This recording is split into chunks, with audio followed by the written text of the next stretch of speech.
木たちが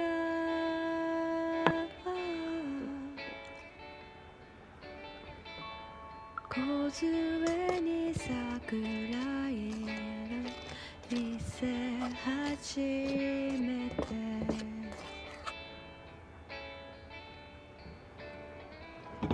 あなたを待ってる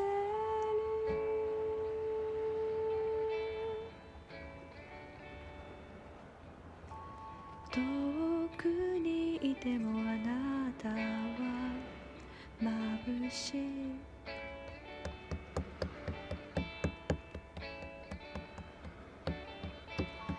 私はここにいること少し寂しく思うまたこんな風にやってくる季節生活の隙間が呼んでる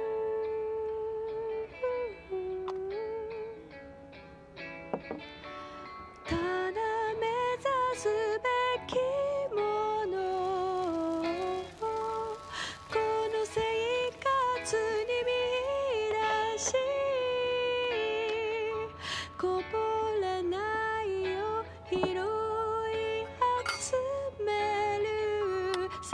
しさのろうそく静かに灯して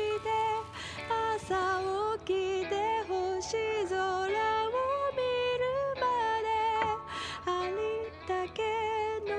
私の生活があなたのどこかに寄り添いますように青い匂いが立ち込める T シャツ太陽にさらして歩く冷たさは土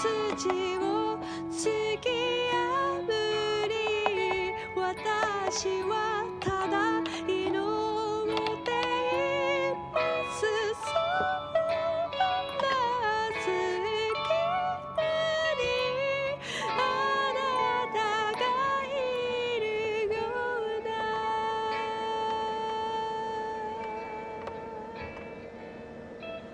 気がする